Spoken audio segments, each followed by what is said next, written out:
Assalamualaikum warahmatullahi wabarakatuh.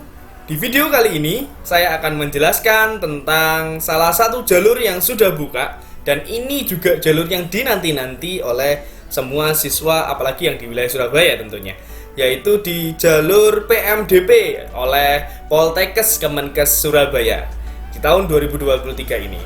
Oke, yang pertama yang saya akan jelaskan dulu adalah kita harus tahu dulu PMDP itu apa. PMDP itu adalah kepanjangan dari penelusuran minat dan prestasi.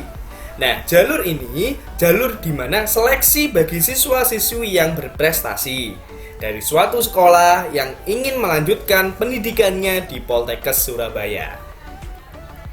Nah, kita harus tahu juga kapan pendaftarannya dibuka, daftar ulangnya di kapan dibuka, kemudian tes-tesannya itu apa saja. Nah, di video kali ini kita runtut dulu dari penjabaran dari kalendernya, kemudian hingga nanti sampai barangkali ada yang ada yang kurang mampu dalam segi ekonomi, bagaimana cara daftarnya dan lain sebagainya. Nah, yang pertama adalah untuk pendaftaran PMDP itu dimulai dari tanggal 23 Januari sampai 23 Februari. Nah, ditutupnya adalah nanti pada saat 23 Februari di jam 24.00. Jadi masih ada waktu 1 bulan dan kemungkinan ini juga berbarengan dengan SNBP. Jadi anak-anak yang eligible juga silakan untuk difikirkan barangkali tertarik dengan jalur PMDP ini. Nah, pengumuman hasilnya seleksi pertama adalah seleksi administrasi, nanti akan saya jelaskan. Itu di tanggal 2 Maret 2023. Setelah seleksinya tahap pertama hasilnya lulus, baru nanti diuji kesehatan. Nah, di uji kesehatan itu tanggalnya ada tanggal 9 sampai tanggal 11 Maret 2023. Nah, selang 5 hari nanti pengumuman dari uji kesehatannya. Setelah itu baru daftar ulang untuk mahasiswa baru dari tanggal 17, 18, 19, dan 20. Tapi jadwal ini kita lihat perkembangannya. Barangkali nanti kebijakan kampus karena memang menggeludaknya peminat sehingga jadwalnya kadangkala diubah menjadi lebih lama lagi atau mungkin masih tetap seperti ini. Jadi paling tidak setelah saya menjelaskan seperti ini, kalian para siswa atau mungkin kita semua yang menginginkan jalur masuk di PMDP ini bisa lebih up to date lagi ya. Tag IG-nya, bisa following IG-nya juga, atau mungkin cek-cek di websitenya untuk PMDP. Selanjutnya, nah di di Poltekkes Kemenkes Surabaya itu ada beberapa kampus. Dan di kampus itu terdapat beberapa jurusan juga yang tentunya jurusannya khusus.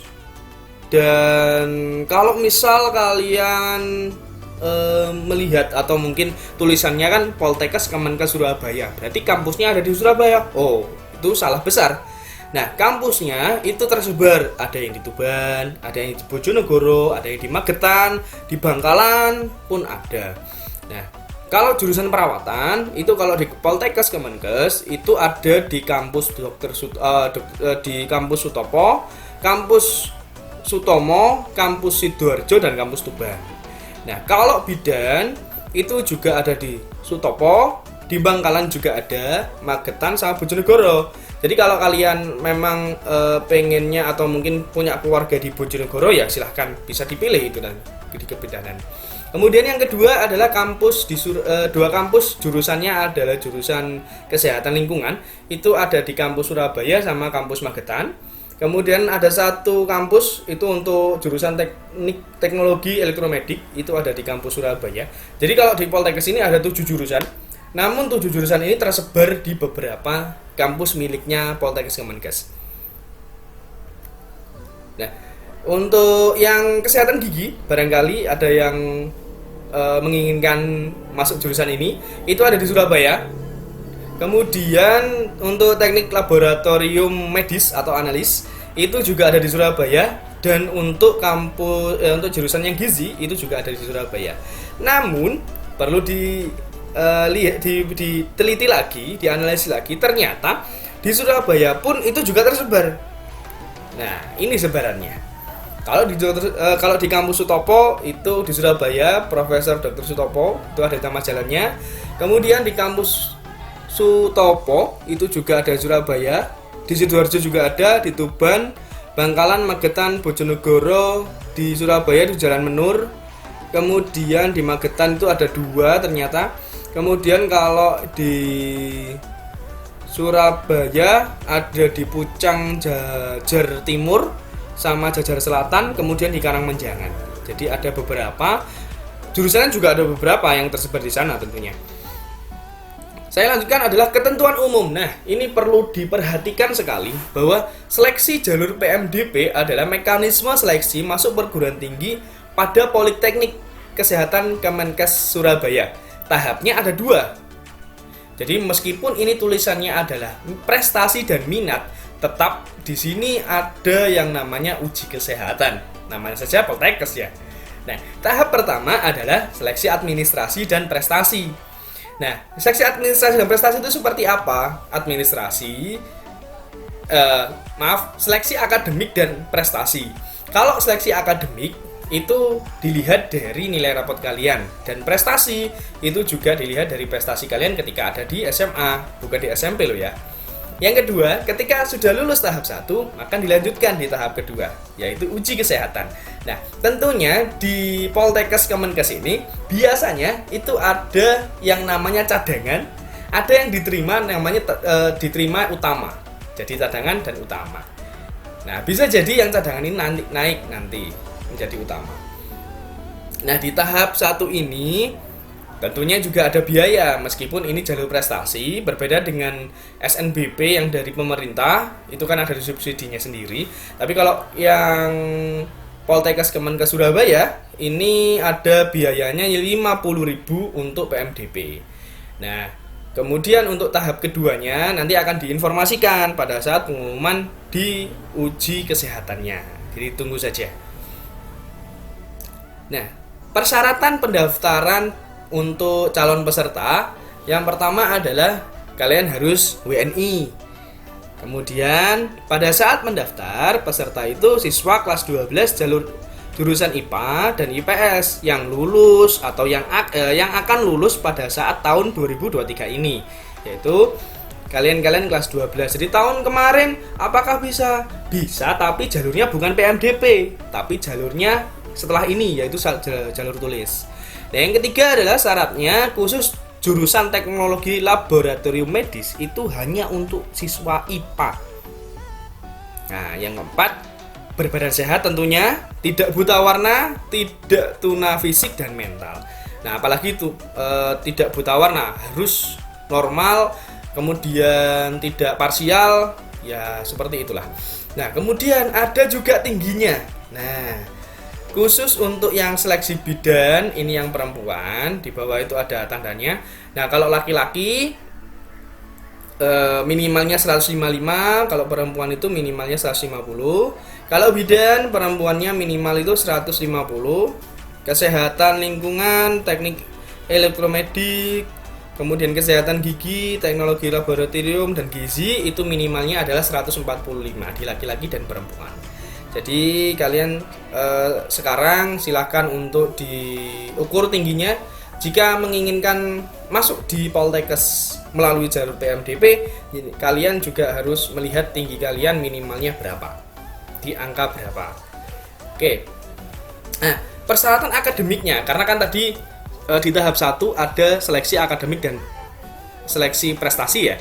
Yang pertama nanti akan saya jelaskan, yaitu nilai rapot, kemudian aspek penilaian lainnya, dan juga peserta yang telah diterima seleksi. Oke, yang pertama adalah nilai rapot. Jadi nilai rapot untuk semua mata pelajaran, nilai rapot dipersyaratkan minimal sama dengan KKM masing-masing sekolah untuk aspek pengetahuan pada semester 1 sampai dengan semester 5. Hanya 5 semester, tidak pakai semester 6. Jadi yang nomor 2 ini ditegaskan lagi, memiliki nilai minimal 70. Di semua mapel itu di seleksi. Nah, minimal nilai 70 itu paling tidak pada pengetahuan di mapel bahasa Inggris mapel bahasa Indonesia, kemudian mapel matematika. Tentunya dari semester 1 sampai semester 5. Nah, nilai rapor yang diinputkan dalam sistem itu skalanya 10 sampai 100. Nah, pada aspek pengetahuan untuk mata pelajaran apa? Bahasa Inggris, bahasa Indonesia, dan matematika. Semesternya juga sama, semester 1 sampai dengan semester 5. Begitu.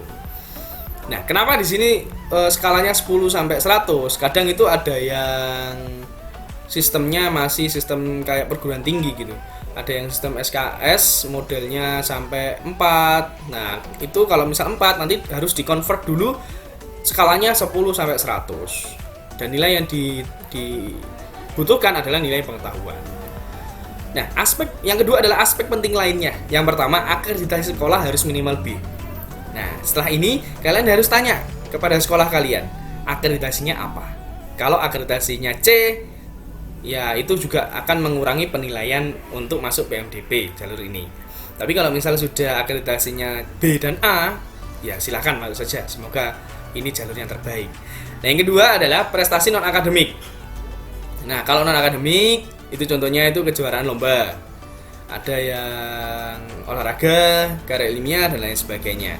Yang diperoleh di SMA dibuktikan dengan memiliki sertifikat atau surat keterangan dari penyelenggara yang terkait. Tingkatnya terserah, mau internasional, nasional, kabupaten.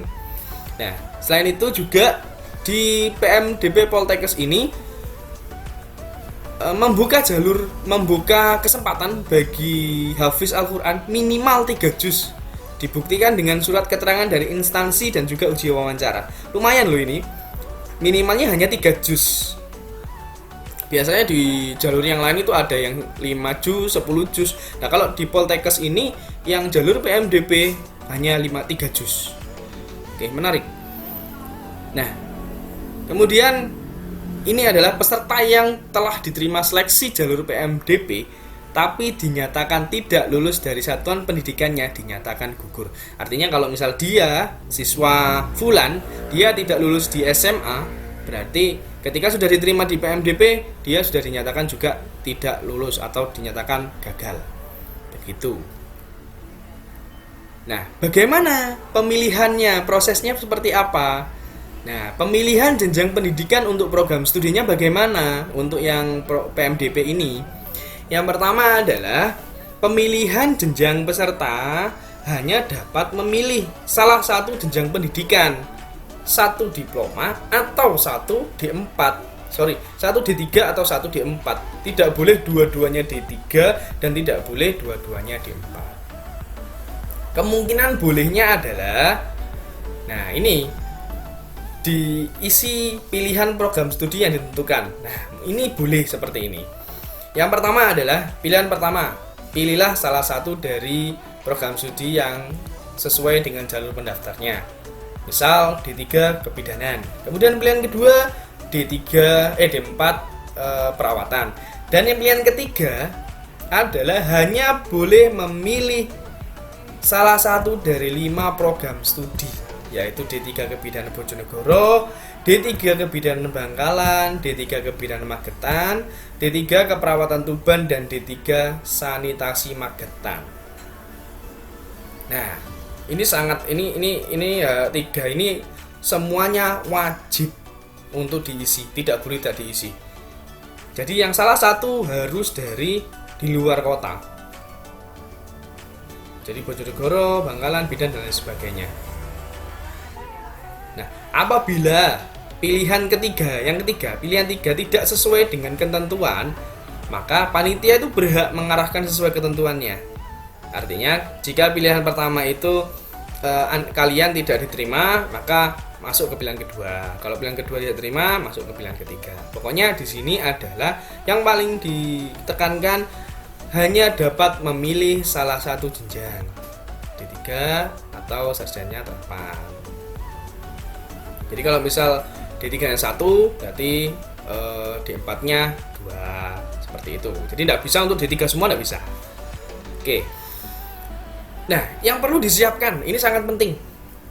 Sangat penting sekali. Yang pertama adalah email aktif.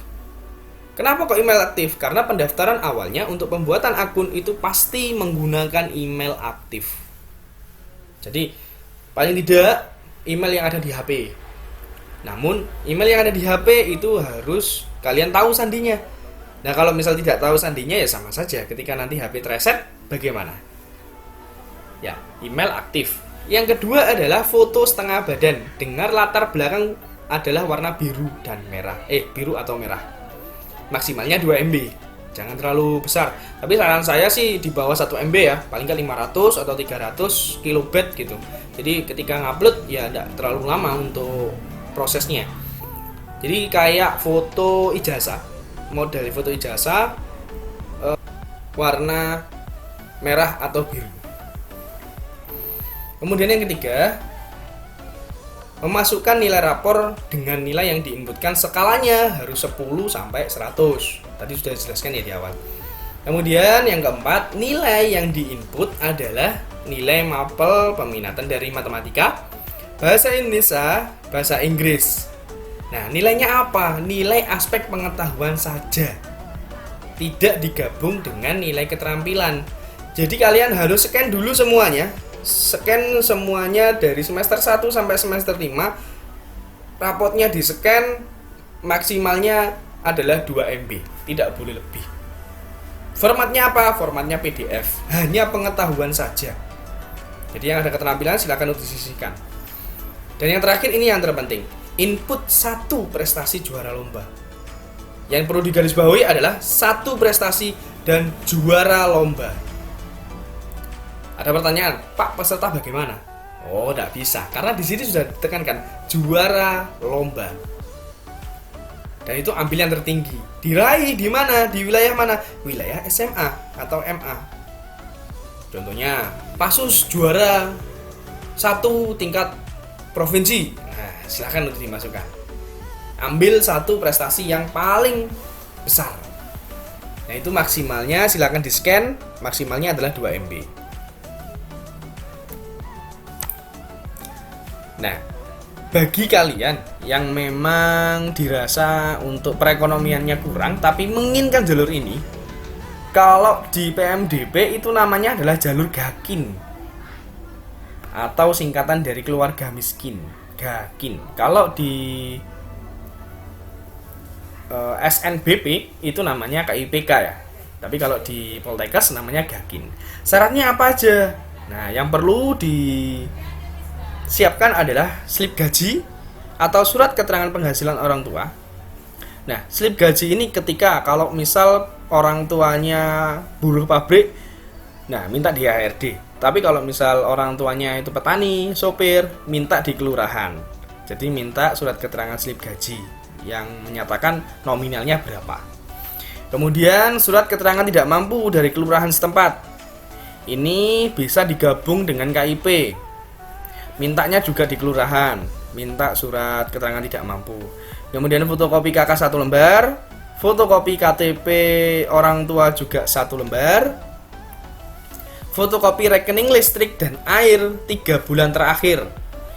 Jika tidak berlangganan air, maka juga harus menyertakan surat keterangan dari RW setempat. Jadi menggunakan sumur atau menggunakan beli PDAM dan lain sebagainya. Silakan untuk disiapkan untuk rekening listriknya. Kemudian kalau misalnya listriknya itu listrik dari token, berarti silakan untuk ke PLN terdekat untuk mencetak. Biasanya kan ada mencetak rekening listrik selama 1 bulan. Nah, ini 3 bulan terakhir. Nah, bagi yang menggunakan listrik prabayar, dibuktikan dengan membuat surat pernyataan terkait besaran biaya rata-rata penggunaan 3 bulan terakhir yang ditantangani oleh orang tua di atas materai tentunya. Nah, kemudian foto rumah tempat tinggal yang dibuktikan dengan surat keterangan dari RT bahwa rumah tersebut benar merupakan rumah. Jadi bisa milik, bisa sewa. Ini juga harus minta ke RT suratnya, modelnya nanti. Kemudian foto rumah disertakan ada foto rumah tampak depan, ruang tamu, dapur, dan kamar mandi. Dan yang terakhir adalah bagi pendaftar Gakin yang sudah memiliki KIP, cukup menyerahkan fotokopi kartu KIP pada panitia pada saat uji kesehatan. Jadi kalau misal belum punya KIP, silakan disiapkan. Kalau sudah punya KIP ya KIP dan juga berkasnya saja untuk jaga-jaga. Nah, semua berkas Gakin dimasukkan dalam amplop coklat. Amplop diberikan nama identitas, nomor pendaftaran, dan juga prodi pilihan. Jadi semoga kalian kalau misal memang dirasa tidak mampu, bisa keterima jalur Gakin atau memilih jalur ini. Nah, kemudian setelah tahap satunya sudah selesai, maka akan dilanjutkan di tahap kedua. Tahap kedua adalah tes kesehatan, di mana tes kesehatan ini meliputi pemeriksaan fisik, yaitu tekanan darah, tensi, mata, THT, gigi, tiroid, jantung, paru-paru, dan banyak lain sebagainya, atau foto toraks, psikotes. Dan kemungkinan biasanya ini ada biayanya, entah itu 100.000 atau mungkin 50.000, ya disiapkan saja untuk biayanya. Karena yang awal ada tulisannya adalah nanti akan diinformasikan pada saat tes kesehatan. Tanggalnya sudah di awal tadi sudah terpampang jelas kapan untuk tahap seleksi kedua ini. Nah, berapa sih biayanya? Pasti ada pertanyaan seperti itu ya. Berapa sih biayanya untuk UKT per semester Poltekkes ini? Kalau untuk D3-nya rata-rata dari 4,5 juta sampai 6,5 juta. 6,5 juta itu yang paling mahal, itu adalah gizi. Nah, kalau sarjana terapan atau D4 itu sekitar antara 6 sampai 7. 6 juta, 7 juta. Itu sudah jelas. Jadi di sini tidak ada yang namanya melihat dari slip gaji. Slip gaji hanya dilihat untuk jalur Gakin, tapi untuk jalur yang PMDP normal, reguler biasa, itu besarannya sudah terpampang, yaitu sekitar 7 juta, 6 juta, 7 juta, dan lain sebagainya. Bisa dilihat di sini. Nah, terima kasih. Jadi nanti di deskripsi, di kolom deskripsi nanti akan saya sertakan panduannya, mulai dari awal yang saya jelaskan, karena saya mengutip dan meresum dari situ. Setelah itu ada di dalam panduannya juga ada bagaimana cara mendaftar, bagaimana cara untuk membayarnya juga, sehingga tidak perlu bingung-bingung kalau misal nanti ke bank bayarnya seperti apa. Jika ada pertanyaan silahkan di chat pribadi atau ditulis di kolom komentar. Itu saja dari penjelasan untuk PMDP Poltekkes Kemenkes Surabaya. Semoga kita diterima di jalur yang terbaik. Salah satunya adalah PMDP di Poltekkes Kemenkes Surabaya. Amin. Saya Kris, assalamualaikum warahmatullahi wabarakatuh.